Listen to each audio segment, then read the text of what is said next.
Well, welcome. I'm super excited you guys made it out in the dark tonight to come and do this. I was reading an article this last weekend about the Norwegian people, and especially in the northern part of Norway, they have the lowest rate of depression of anywhere in the world.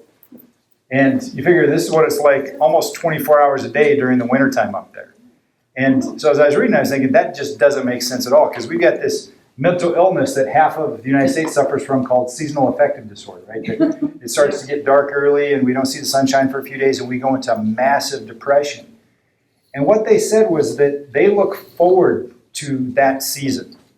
It's a change and they look forward to it, and they get out all their colorful Norwegian sweaters and all their fun warm clothes with the furs and everything else that they get to wear, and they bundle up and they enjoy just doing it. They make a celebration of it. They get together socially. They have lots of festivals, lots of other activities they do. And so to them, it's a part of life that they look forward to. And so, I celebrate you guys for making it out on a dark night to be here.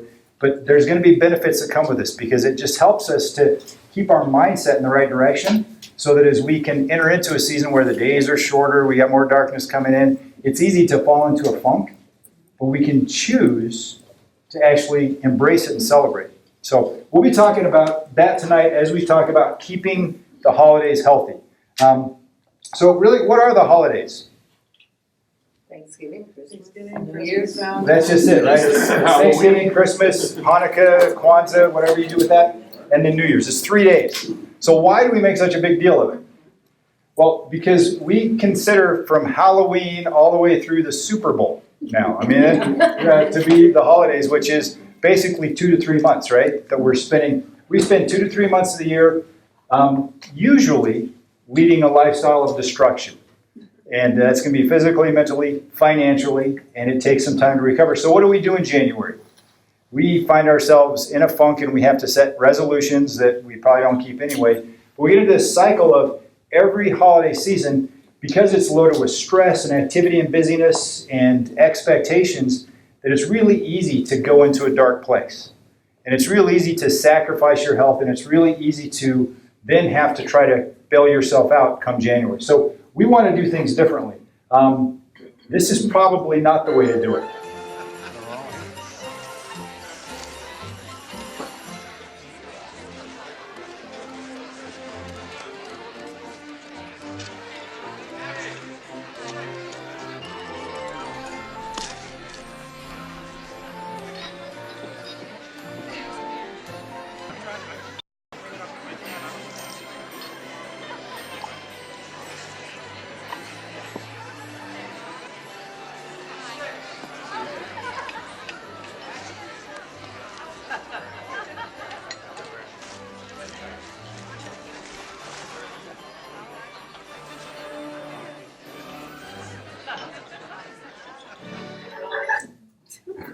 So that's probably not the solution we want to go after. And it's funny because you were commenting about the skinny Santa Claus. That was because it was early. It was before Christmas. Because this is kind of the direction we go. We start out fairly lean at Thanksgiving, but then we start eating all the candy, so we put on a little bit. And then Thanksgiving comes, and we're already kind of showing a little bit of a pooch on there. And then by Christmas and New Year's, now we've got to make the resolutions, right? Because we're only a few months away from actually having to get into a bathing suit again and so forth. I call this the holiday weight shift. And essentially what happens is that our bodies get heavier and our wallets get lighter. So we end up with this thing that we now is kind of an imbalance. And they say that it takes on average for both of these 5 months to recover. So you figure that a lot of us kind of extend ourselves in the holidays. We end up putting stuff on credit cards. An average of 5 months later, we're still trying to dig ourselves out. But also the same thing with the weight, or with really not even so much the weight, but the loss of health. Because we can lose our health I can lose my health pretty quickly, and guess what I don't do? I don't gain weight. I'll actually probably lose weight. But I can lose weight quickly by embracing a lifestyle that's not conducive to being healthy. So if we take 2 months of the year destroying our health, and it takes 5 months more to get it back, we've lost more than half of our year of actually living a healthy life. So we want to talk about why we want to make a change. And it comes down to, it's not just about weight gain. Because besides the holiday season, what other season are we in? The winter season, but the CDC is telling us that it's flu season. Oh, no. Okay? And so they're telling us, okay, so we want to be healthy during the holidays, which happen to be during the flu season. These are the things that we need to do. Now, here's what you got to understand. The flu season is not a season. There is no flu season. But what there is there's a time where we tend to be more susceptible to getting infections. Why is that? We just talked about it, right? We get into this time frame where we're pretty much sabotaging our health for 2 to 3 months. It starts with all the stress of preparation. Stress. Does anybody get stressed about having family coming over or having to go visit family? You know, sometimes that creates a little bit of stress too. So basically what happens is our bodies are made to be healthy and that we're always adapting and accommodating to what's going on. And as long as we're kind of, on top of things, we create health and we don't even know it. We just keep cruising along. But if we get compromised to a certain degree, our immune system starts to shut down, and now we kind of get behind the 8 ball to where the body goes, you know what, in order for us to get back to here, we've got to dig a little deeper to get you well. And so we actually end up kind of being compromised, so we're more susceptible to catching an infection. There's no more germs now than there is any other time of the year.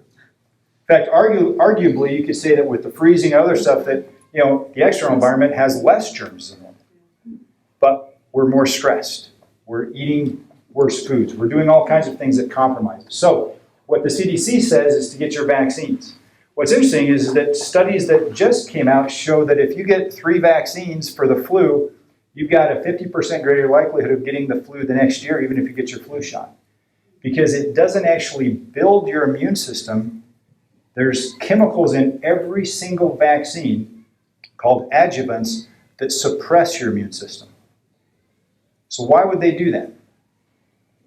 Well, if you figure that the purpose of a vaccine is to expose us to a germ so that our body builds antibodies so that we don't get sick from something, if we got sick from that, then why would we get the shot?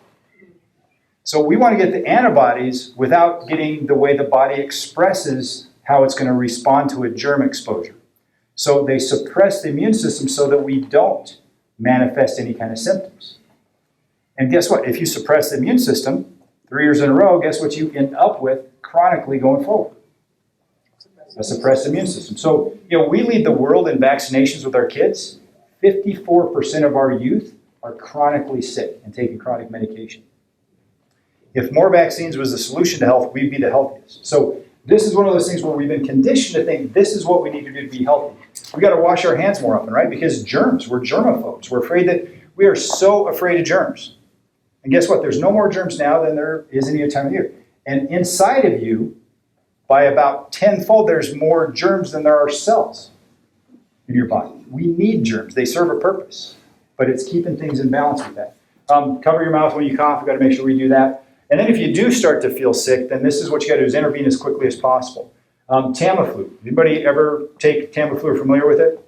So it's marketed because it can take, on average, about 1 day off of the duration of your flu symptoms. Japan pulled it off the market when several people died from it. So, with anything, there's going to be side effects. The side effects of Tamiflu oftentimes have actually been things as severe as death. And so it seems like quite a gamble to go, I'm willing to take 1 day off of the duration of my flu and then maybe die instead. It doesn't make sense. But we're taught that, if we feel sick, that's when we've lost our health, right?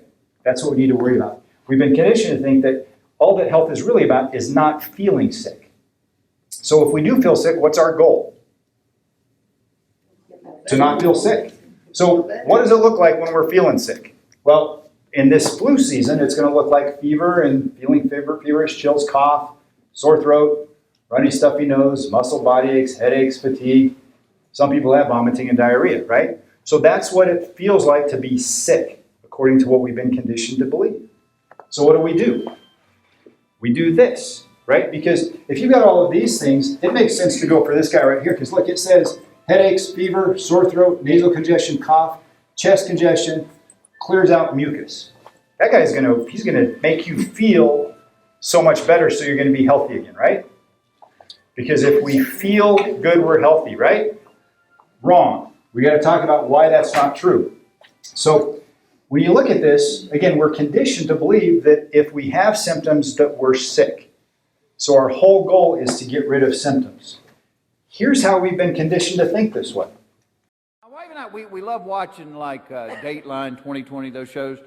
But you know how every week they will feature a disease. And I swear to you, every week, no matter what the disease is, my wife has it. There'll be 3 people on the planet that have this disease. My wife is one of them. She just watches it going, I've got it. I have every one of those symptoms. I'm like, you do not have testicular cancer.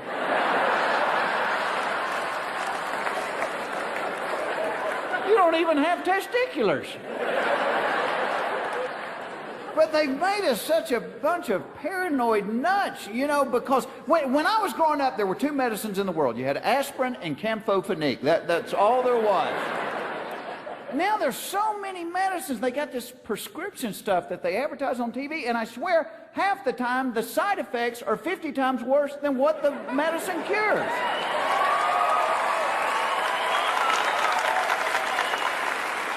Like, try new Floraflor for itchy, watery eyes. It's Floraflor. Side effects may include nausea, vomiting, water weight gain, lower back pain, receding hairline, eczema, seborrheic psoriasis, itching, chafing clothing, liver spots, ringworm, excessive body odor, uneven tire wear, pyorrhea, gonorrhea, diarrhea, halitosis, scoliosis, loss of bladder control, hammer toe, the shanks, low sperm count, warped floors, cluttered drawers, hunchback, heart attack, low resale value on your home, feline leukemia, athlete's foot, head lice, clubfoot, MS, MD, VD, fleas, anxiety, sleeplessness, drowsiness, poor gas mileage, tooth decay, parvo, warts, unibrow, lazy eye, fruit flies, chest pains, clogged veins, hemorrhoids, dry heaving, and sexual dysfunction.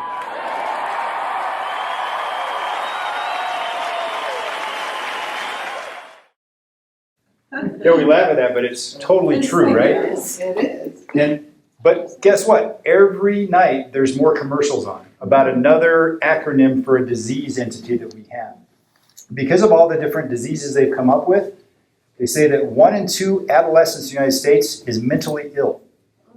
1 in 5 adults mentally ill. Because guess what? Mental illnesses, actually diagnoses in their diagnostic manual include things like mathematics disorder, which makes me mentally ill, right? Because I don't do well at math. Coffee-induced sleep disorder. So I'm severely mentally ill, right? They got diseases. These are diseases that actually they got names and treatments for. And we're conditioned to look at any kind of a symptom we have and label it as a disease. And then what do we do with disease? We have to treat it, right? We have to treat it. And guess what? They just happen to have medication to take care of all of it. But let's go back to the feeling sick again, the fever. Do you guys realize that the fever is the most powerful immune response that your body has? That when you get pushed this way and your body is now compromised and now your immune system needs to go deeper to fight harder to get you back to where you need to be again, this is one of the most powerful tools that it has. Cough, sore throat, runny and stuffy nose. So mucus is a huge part of our immune system response. Mucus actually comes along and kind of wraps itself around the germs to contain them and hold them in place. And they secrete enzymes that break down the cell walls of these germs so our immune system, white blood cells, can come along and eat it up and kill it. And yet we try to get rid of it. The sore throat. Realize that you've got all of this immune system response. Our primary initial immune system response is going to be in our upper respiratory pathways. So we got our tonsils, our adenoids, and that when something comes in, we get behind, the body has to kick things up a bit. It's going to send inflammation to those places. We get our tonsils swell up. We get white spots on there because of all the white blood cells that are formulating in there. This is the body actually mobilizing its army to go to the place where infections tend to enter us so that it can clear them out or keep it from going further. We don't want it to go deeper. The deeper it goes, the more damage it causes, the more permanent damage it causes. Muscle and body aches. Why do we get these? Somebody was asking me this the other day. Part of it is this, that our bodies are made to move. That's why we have all these muscles and joints, so we can move. And so if we're laying around more than usual, we'll get stiff. But those deep body aches are actually a process called autophagy. So typically when we're sick, we're going to be eating a little bit less. Our body just doesn't want so much food. So our cells are going to say, you know what, we need some energy. And they're going to actually look inside themselves and find damaged nature's proteins that they're going to use for fuel. And so it's going to take, and it actually is a deep, deep cleaning effect that's going on inside the body, and it can make the body ache.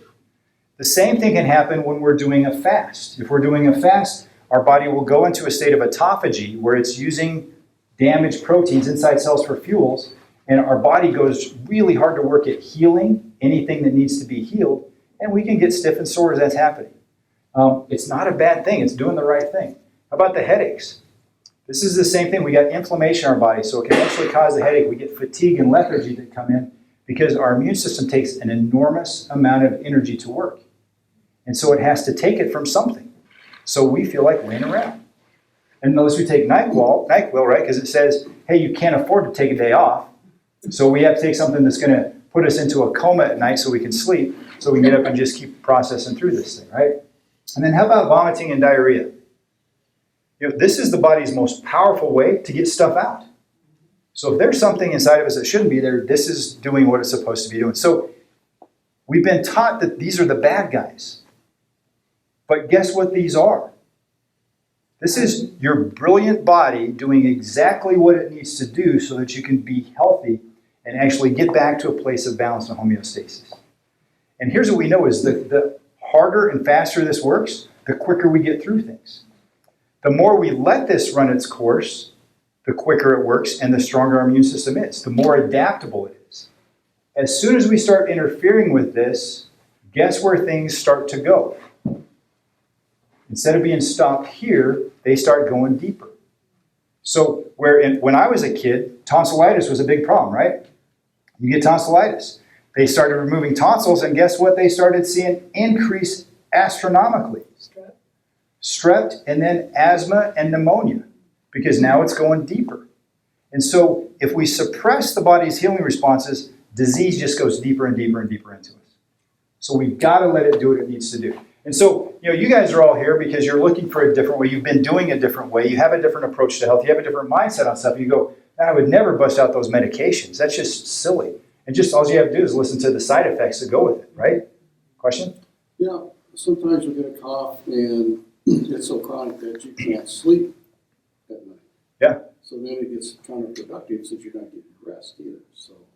And that's a tough situation to be in. A couple of years ago, I came back from Uzbekistan and I got really sick. And I was laying in bed one night, and this is, again, a testimony to how great the body is at healing. I was laying in bed with my tonsils so swollen that I hadn't been able to drink water.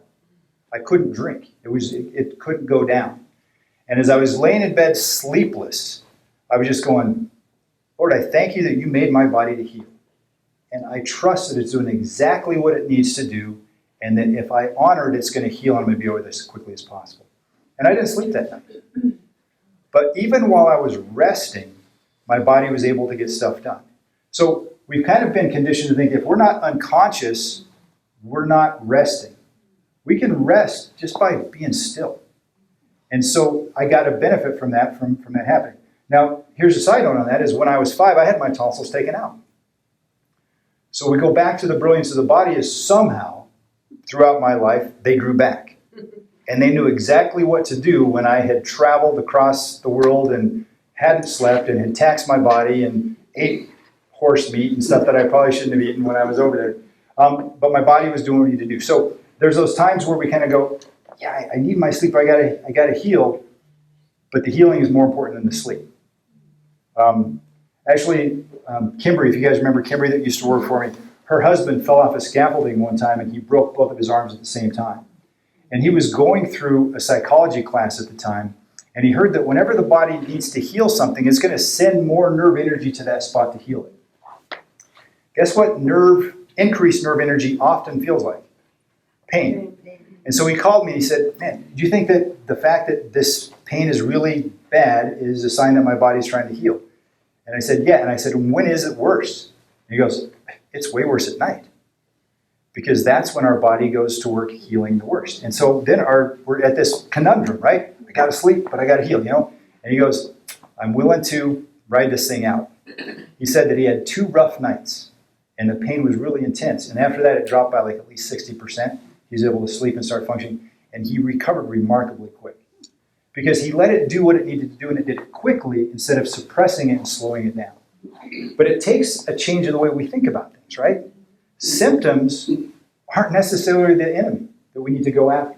But even with that, so again, we kind of have embraced that, yeah, we're not going to go and buy the next medication or do stuff because of how I've already helped you guys understand things in here. But guess what we do? We go, oh, well, I'm going to take these essential oils, I'm going to take these supplements, and I'm going to rub this all over me, and I'm going to do all. We still want to suppress the symptoms, right? I'm not against supplements if they're there to feed the body and to nourish what it needs to do so it can function. But if we're doing it to suppress symptoms, how is this different than the NyQuil? Well, the difference is that the side effect list isn't going to be as long because it's not toxic, but it's still suppressing the immune system, so it's going to allow things to go deeper.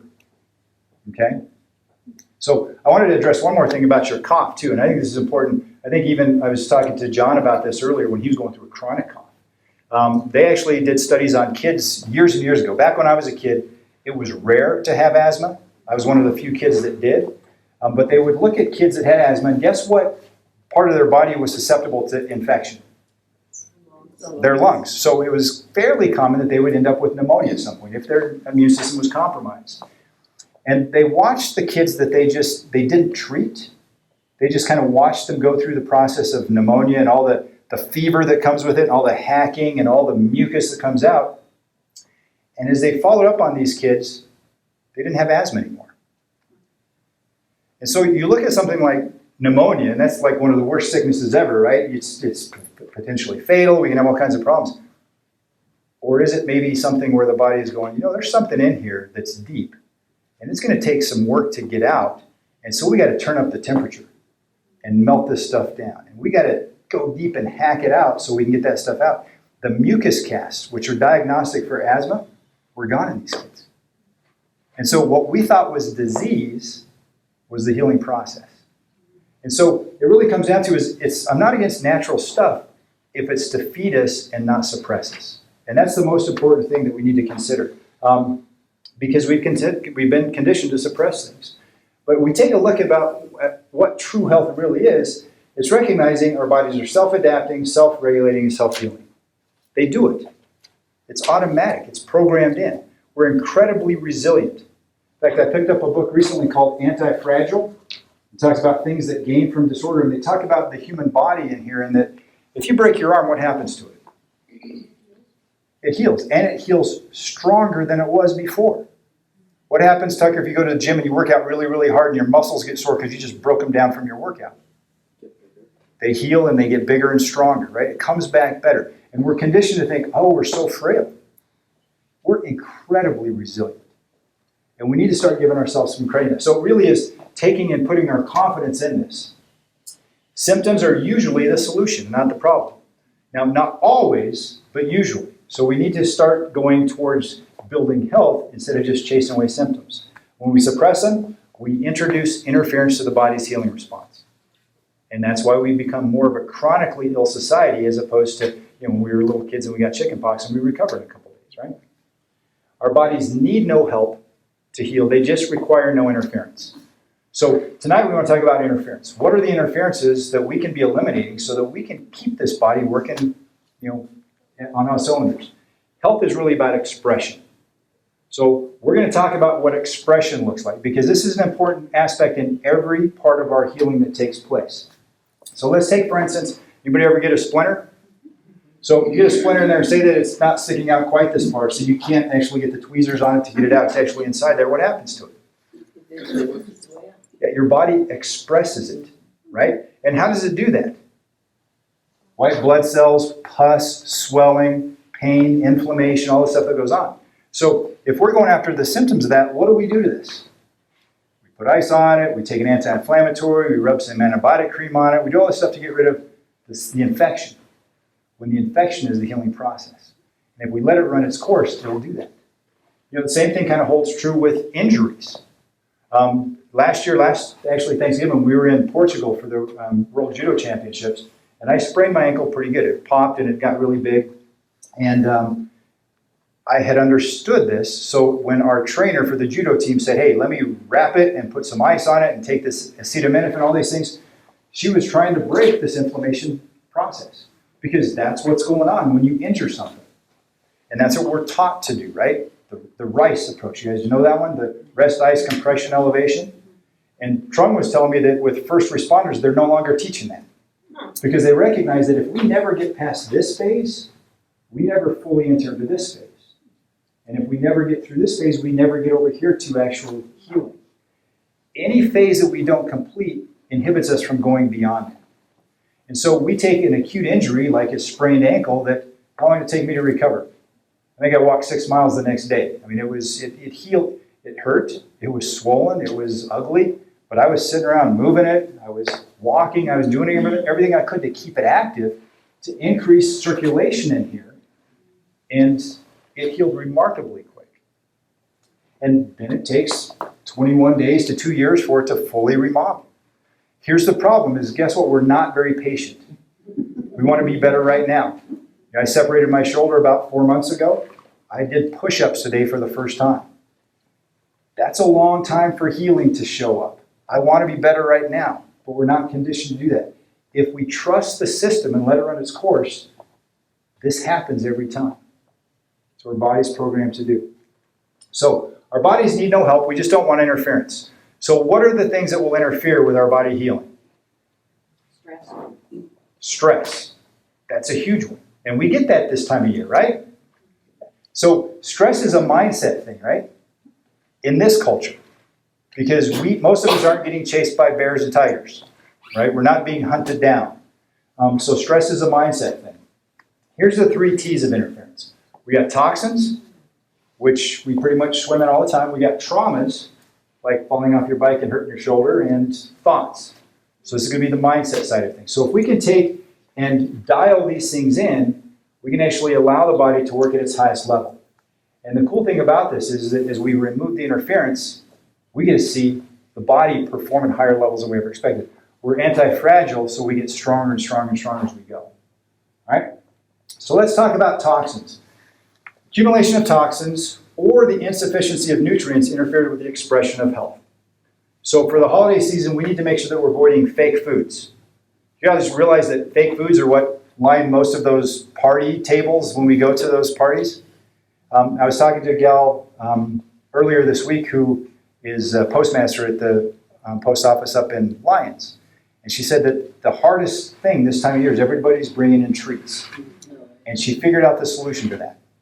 She's bringing in healthy food every day. She's going to bring in like a fruit dish or a fruit tray or a vegetable tray, something that is going to be healthy food so that if she's got 2 choices to make, she can make a good choice. If we got 1 bad choice there and we're trying to survive on willpower, it's just probably not going to work. We're going to break down.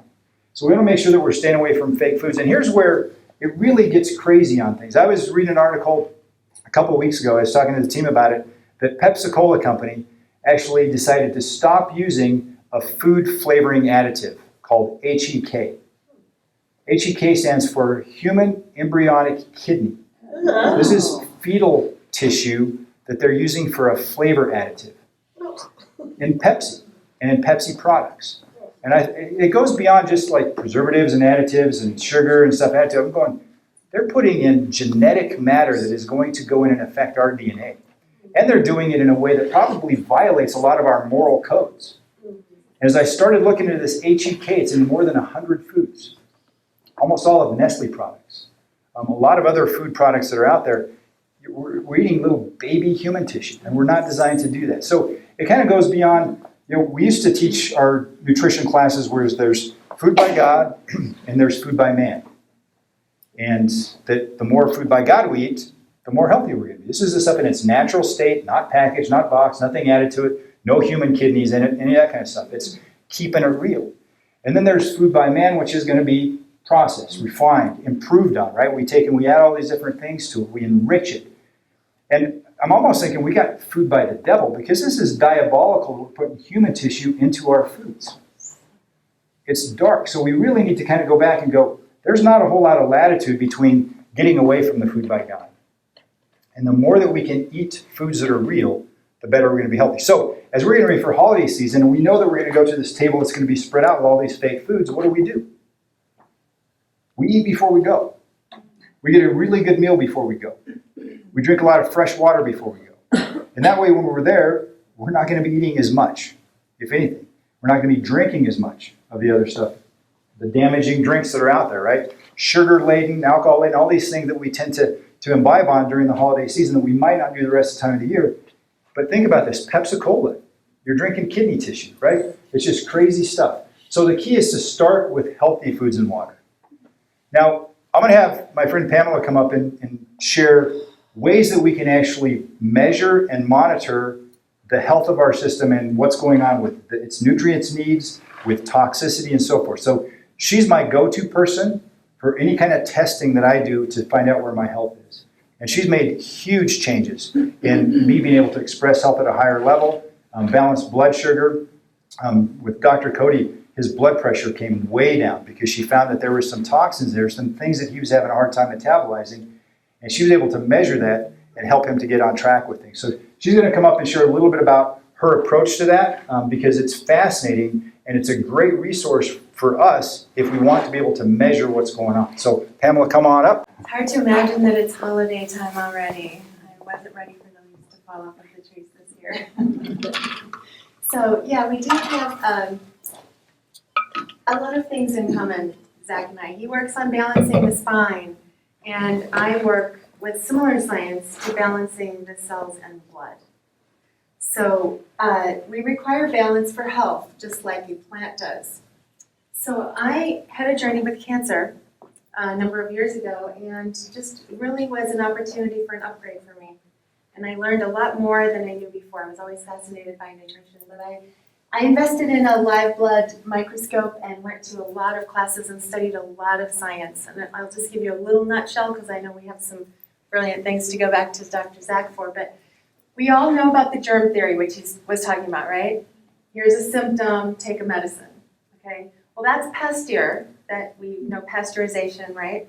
We haven't heard the name of his contemporary in Paris in the 1500s. His name was Beauchamp.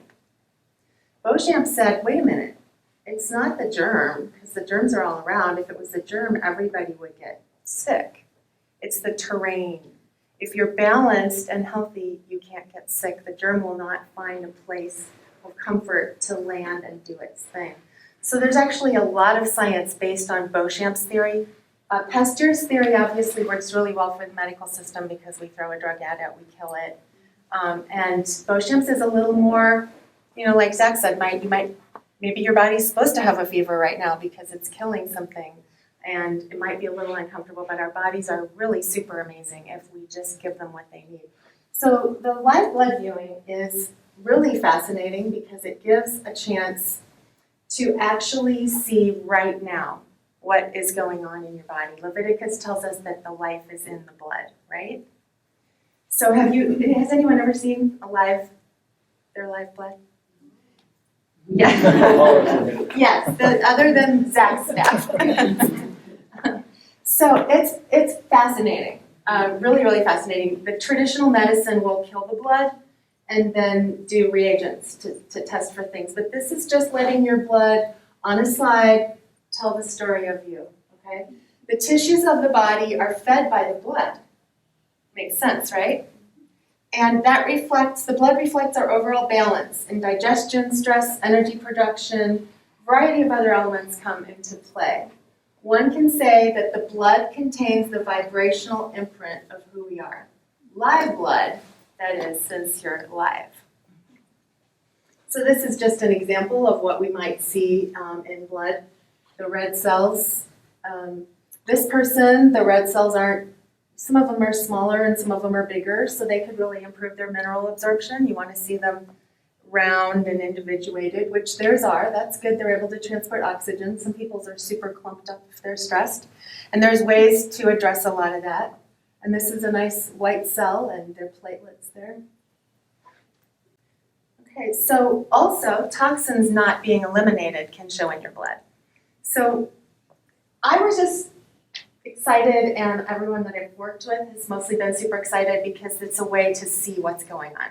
You know, we hear all these things, oh, take this, and everybody should do this, and we go from one fad to another fad, even if it's nutritional, but this kind of individuates it for you.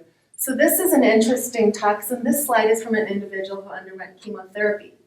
So this clump of toxins is in the form of a protoplasm, and it shows colors around it that are indicating kidney and liver stress.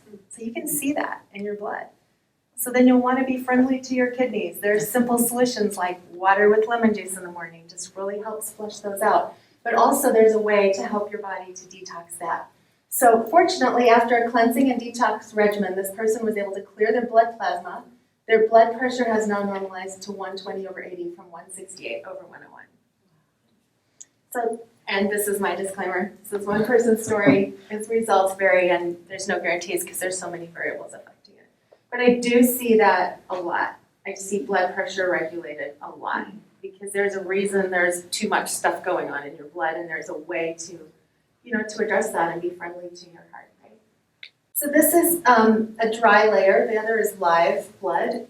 There's also dry layer, which is a way to tell other things about people's health and also to track your improvements. So this is pretty healthy blood.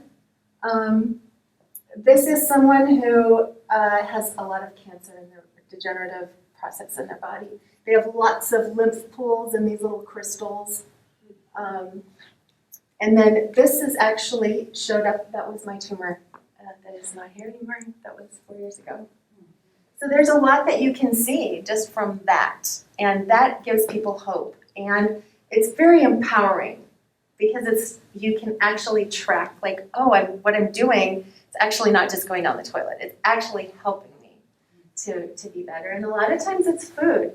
Well, and all the other things that Zack's going to talk about. It's how we think. It's a whole balance of things. But blood is very interesting. So this just tells about it. The prior slides are showing dry layer microscopy.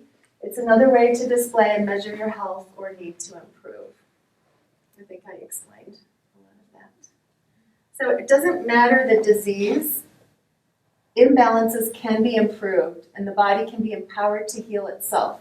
And dry layer microscopy can track those improvements by comparing your blood to prior slides. And this is really hope and really empowering.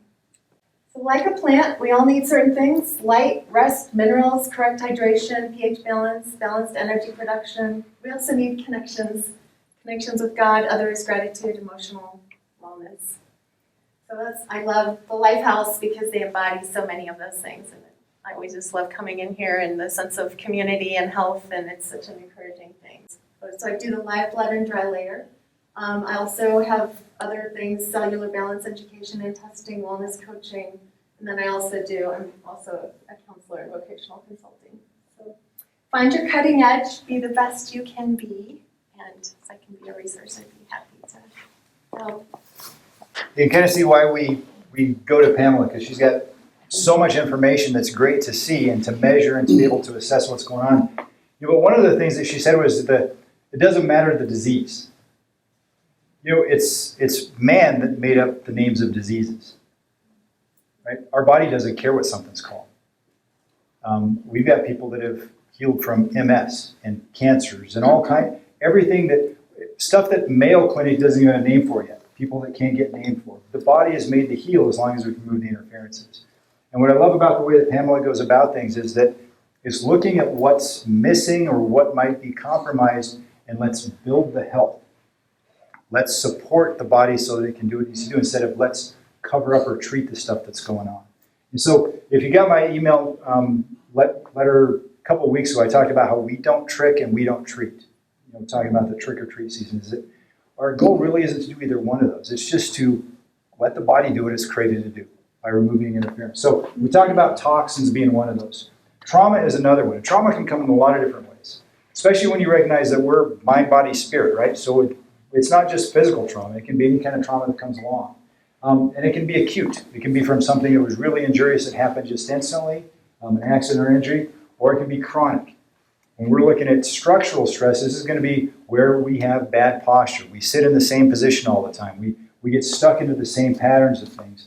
And so we end up with this chronic stress or this postural stress that goes on. both forms will actually alter nerve pathways. And this is important because you guys know that your nerve system does what for you? Everything. Yeah, it processes every thought, every emotion, orchestrates every immune system response, every cellular function. Everything is orchestrated by the nerve system. So we have to make sure that it is actually able to communicate properly.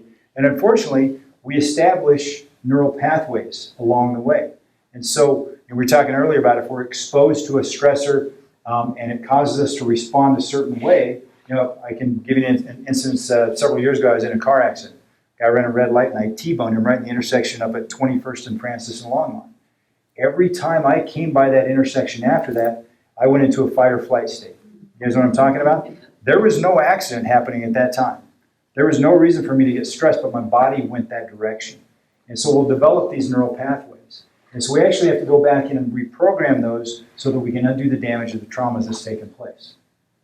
When we take a look at the spinal trauma, that basically means working on realigning the joints so that where the pressure on the nerves is compromising that, we can restore that.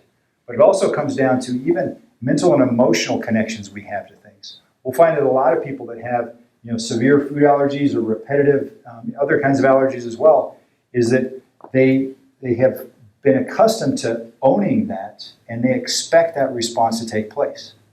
And so we'll go through and we'll actually have them do some affirmations, other things that say, you know what, my body responds really well when I eat this now. I don't, and so we're actually working on creating a new neural pathway so that when they're exposed to that stress, it doesn't cause that same response.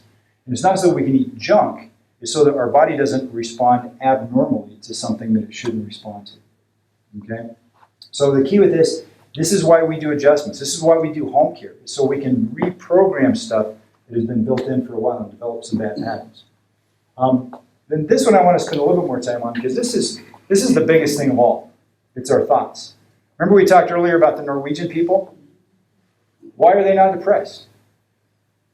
Starts up here. It's their expectations. They're looking forward to things, the way that they're thinking. Unfortunately, this is where our society spends most of our time, right? Focusing on negative things, living in anxiety, living in fear. Anxiety disorder is rampant. You know, it's amazing. 28 years ago, we never saw anxiety except in guys that were my age that were concerned about not having significance yet, right? That midlife crisis that guys go through, and we're just kind of going, what's it all about? So we get anxious because we feel like we hadn't done anything. Now, it's almost uncommon that we see a 20-something, 30-something, especially women, coming in that's not on an anti-anxiety medication. Because guess what? We've been conditioned to think that we're sick because we've been stuck into a mindset of thinking about things that cause us to be anxious. We have a neural pathway that takes us down that place of panic or fear. And here's what's really empowering about this is that according to Caroline Leaf, one of the top neuro researchers on the planet today, she says the thought that you're thinking right now is affecting the 75 to 100 trillion cells in your brain and your body at quantum speed. So this quick.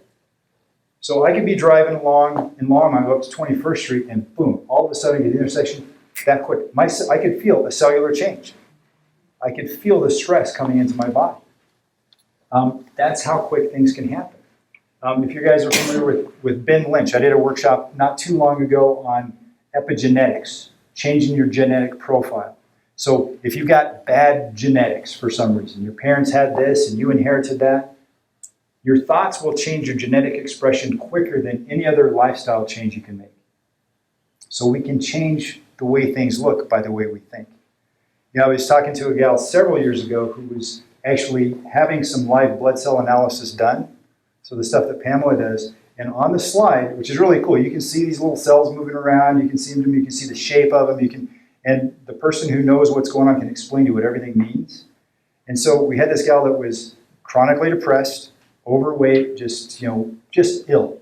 She collected illnesses. And so they showed her slides and they were showing, look at all the different clumps, look at how jagged the edges of this are, look at the misshapes and stuff like that. And she started laughing. She goes, I knew it. She started laughing, and those cells on the slide changed shape, and they started moving different. So as long as something is alive, our thoughts can affect it. And here's what's crazy about this.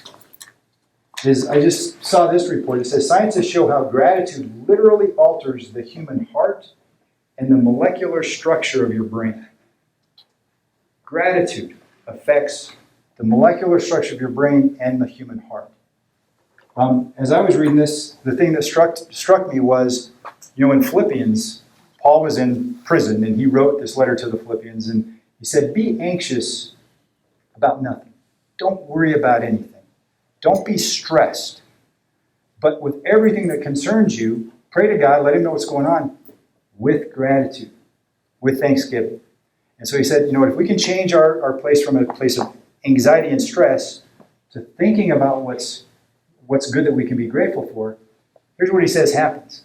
The peace that passes understanding, peace that's beyond what we can even comprehend, guards our heart and our mind in Christ Jesus. So you take a look at this, guess what scientists are finding out? If we choose to focus on gratitude instead of stress, it changes our brain and it changes our heart. And one of the things they noted when they were looking at the changes in the heart is actually its rhythm. And if you remember, we've talked a lot about heart rate variability being a measurement of our levels of stress. The more stress we get, the lower our heart rate variability goes. The more at peace we are, the higher it comes up. And as it comes up, because our heart is electrical in nature, there's actually this electromagnetic field that's emitted. And other people can pick it up. So and you guys have seen it everywhere, you got a certain person that walks into the room and they light the place up. Why is that? It's because they're a place of peace, most likely. Right? So guess what? During the holiday season, as we're getting together with family and friends, we're going to stressful situations, these things, guess what? If we can focus on gratitude, we can walk in and change the environment and affect other people in addition to ourselves, which is pretty cool, isn't it? And this stuff just gets me super excited. Here's another thing they're finding out about mental illness, is that mental illness has been considered a chemical disorder, right? So we treat it with chemicals. We throw different things at you, right? We throw selective serotonin reuptake inhibitors, right? That's a Prozac. So it helps us to get our serotonin levels where they need to go because it's a chemical problem. Guess what? Your chemistry doesn't determine your thoughts. Your thoughts determine your chemistry. You can change your chemistry by changing the way you think. And guess what? We can always change the way we think, right? We can always find something else to look at. Gratitude replaces negative thoughts, alters your heart and molecular structure of your brain. We just talked about that. So here's what we need to do is you can't get rid of fear and anxiety and stress and negative thoughts, resentment, grief, shame. You actually have to replace them. So you can't just say, I'm not going to think about things that make me stressed. You have to think about things that make you grateful. And so what we have to do is replace the thoughts with something better. What was Jesus' message to us? His message was repent, for the kingdom is right here. The word repent comes from the Greek word metanoia, which means think different. Have a better thought than the one you're having.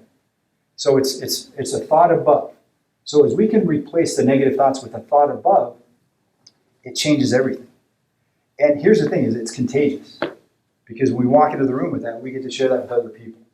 So here's what we want to do, is we want to be able to take this stuff home and actually practice some of this. And I want to make it as simple as possible. So over the next 50 days, we're taking this holiday season between now and January 3rd. That gives us about 50 days to do it. And we're going to put together a challenge. For anybody that wants to sign up for this tonight, we're going to pass around a little clipboard. You guys can sign up for it. We'll send you emails tomorrow to let you know how we're going to carry this thing out. But you're going to keep track of your score. You get a point each day when you do your home care posture exercises. So that way you don't have to wait until your next re-exam to get remotivated to do your home care stuff. You can start getting motivated now. Write down at least one thing you're grateful for. Ideally, first thing in the morning. Because the direction that our brain starts going in the morning is the direction it tends to want to go throughout the rest of the day. So we can focus on gratitude first thing in the morning. This can be a great thing. Practice 10 minutes of mindfulness. And I purposely put up mindfulness instead of just meditation. And the reason I did this is because we need to replace negative thoughts with positive thoughts. And so mindfulness would be taking some time and just spending 10 minutes and just kind of letting your mind process things that you're excited about, that you're looking forward to. Let your imagination start building positive thoughts inside of you. Fill your thoughts with good things. So you get a point for that. A point for completing the challenge exercises. So we got to throw some fitness in here. And this is something that we were thinking about, okay, what can we do that's going to be universal that works for everybody? So we're going to be doing 4 different exercises. Push-ups, sit-ups, squats, and lunges.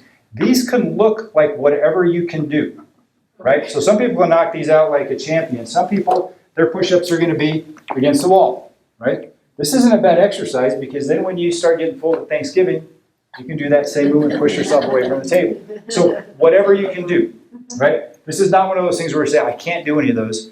You can do it to whatever degree you can. Sit-ups. They don't have to be full military sit-ups. They can be just a crunch or reverse crunch. It could be laying on your back and just raising your shoulders off the ground. That's going to be contracting your abs. Do what you can. Squats. It doesn't have to be full all the way down squat. It can be whatever you can do. And then lunges. So lunges, again, it doesn't have to be touching your knee to the ground. It can be just taking a long step and just kind of dropping your butt as you go. So here's what we're going to do is we're going to start this on Friday, and I want you to take and measure how many of each of these you can do in a minute. Okay? So your challenge is to do as many push-ups as you can in a minute. Write it down. 4 minutes. Yeah, so it'll be 4 minutes of exercise that you're going to be doing, but we want to be able to quantify where you're at. And then that's going to be your baseline. Okay? So that's what you're going to be shooting for to get all the rest of the days. But ultimately, we want to see increase.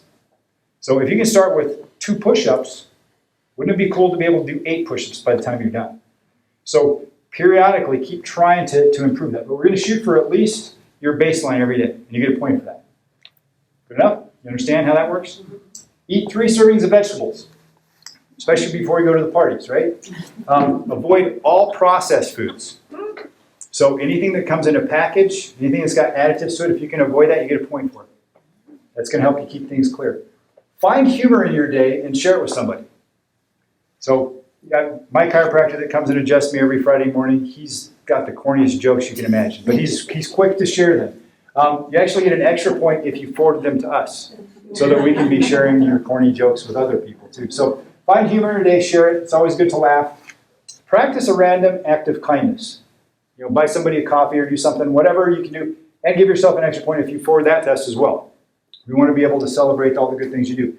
Then there's going to be some bonus points available. Okay, anybody like bonus points? Any super achievers that want to go after it? 1 point for each day of intermittent fasting. That's going to be going at least 16 hours without eating. So what that would mean is if I eat at 6 o'clock tonight, I need to wait at least until, 10 or 11? Tomorrow before I eat again. Not that hard of a deal. But here's what's coming up. Just so you know, in 2020, we're going to be kicking things off in January with a fasting challenge.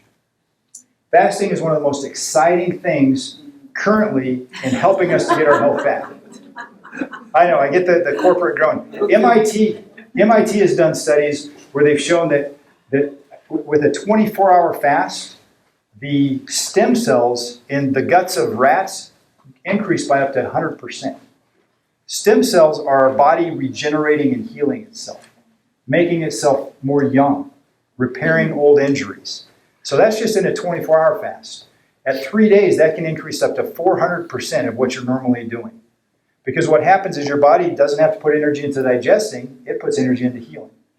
And so we're going to be working up to challenging people to do a 24-hour fast or a 36-hour fast or 40 or whatever we can do, up to a 5, 6, 7 day fast. Okay? And here's what the study from MIT went on to say. Well, fasting is really hard, so the pharmaceutical companies are looking to come up with a drug that mimics the effects of fasting. So here's what I found. Anybody done like a 3, 4, 5 day fast?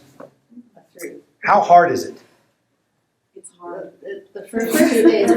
Actually, where is it hard? The first 2 days in my mind, yeah. Yeah. But by the 4th day, I'm hungry. We definitely, it's actually interesting. The first day is the hardest because that's when you actually feel kind of lightheaded and maybe a headache going on, some kind of detox going on.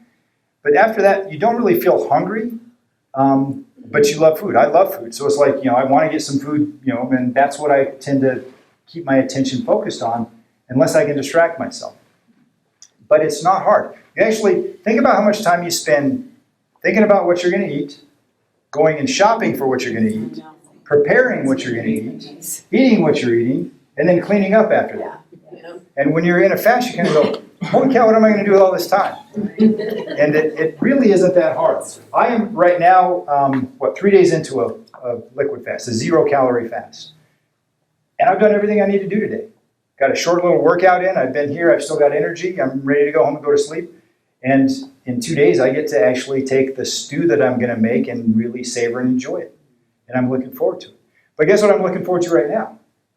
That inside my body, I'm turbocharging the healing that's going on, which is pretty exciting. Did you have a question?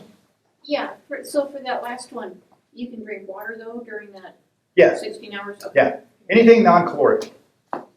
So no calories. So coffee has 0 calories, so you can do that. As long as you're not throwing a bunch of junk in. I can do it. Okay. All right. So you get a bonus point for that. I have coffee. Here's what's really fun. This is going to be super exciting. Last weekend, Melody and I were in Austin, Texas for the Camp Gladiator National Championships. And it was, Camp Gladiator is, you've done the Camp Gladiator classes here. Heather is a trainer that comes in here that was fantastic. She is so much fun. And they do boot camps kind of all over the area. We've got a 4-week free coupon for doing that. These guys are over the top. They have people of all ages, all physiques and levels of fitness, but they've also, this is one of those where, because of the group setting, you do stuff you wouldn't do by yourself. You push yourself a little bit harder. So you get extra bonus points for doing a boot camp, and we've got these coupons over there on that table that you can grab, and you can find out exactly how to go to one of the Camp Gladiator classes. Starting next week, they're going to be doing those inside because they've been doing them outside, even with the snow and everything else that's going on. So that'll be a fun thing to do as well. And then finally, you get 10 bonus points for anybody that you send in here. So extending the gift of health for the holidays. What we're going to be doing is we're trying to collect food for Sister Carmen Center. And a ton of people do it for Thanksgiving, then it tends to drop off. We're going to be doing it from now through the middle of December. And anybody you know that you go, you know what, I want to get them in here, I want to get them checked out, you can either do the food donation and send them in here, or you can tell them for a $50 food donation, we'll take care of all the exam stuff for them. So an opportunity for them to come in and kind of like what Pamela does, measure their terrain, see what's going on. We'll check and see what's going on with their nerve system. And then we'll find ways we can start getting that cleared out. So that's what that looks like. So here's the strategy moving ahead for the holidays, is recognize that the holidays are 3 days, right? And enjoy those days. Enjoy your family, enjoy your friends, enjoy radiating love and passion and peace around them. And it's okay to have pumpkin pie with whipped cream on it on Thanksgiving Day. Don't do that every day, right? You can recover from that. But if we do it all the time, it pushes us over the edge. So celebrate those 3 days. Celebrate your family. And for the parties and other stuff that you've got going on, prepare yourself ahead of time. Prepare yourself with the mindset that says, here's what I'm going to do. And I found for myself, I don't do very good at moderation. If I say, you know what, I'm just going to take, there's going to be like 20 different goodies on the table, I'm just going to take a small bite of each one. By the time you're done, you've got a full plate of goodies. And that's really not moderation. And so I do better going, you know what, I've got 3 days. And those are my cheat days. I can enjoy those, and I can do whatever I want, and then I can actually enjoy the rest of the time. And so I can eat healthy. I can drink healthy at some of those other parties and events that are going on. So prepare yourself for that. Stay active. And again, like we started out with, is stay engaged. Stay plugged in. One of the things that we're wanting to kick off as we get into 2020 next year, and I want some feedback from you guys on this, is actually having community nights here. And it's going to be not so much me getting up and trying to make you think I'm smart and tell you stuff, but really for all of us to come and share the journeys we've been on. Because you know what I found is that with the people that have come in here that have overcome their own challenges, they know far more about how to overcome that challenge than I do. Pamela knows a whole lot more about getting through cancer without being cut and poisoned and burned than I will ever know. I was talking to a guy the other day that says, he dealt with chronic back pain for years before he started coming in. He knows what that's like. He can tell people what he learned through that experience. So we want to create a night where we can come in and just recognize that we all have different challenges. How can we support each other, and how can we use what we've been through as a gift to other people? So if that sounds of interest to you, let us know, and we'll start putting those nights together. Because we want to have festivals, party celebrations, so we never have to go into the dark season. All right? Good. Well, I'm done. I love and appreciate you guys for being here. And Keep up the good work on things. Thank you.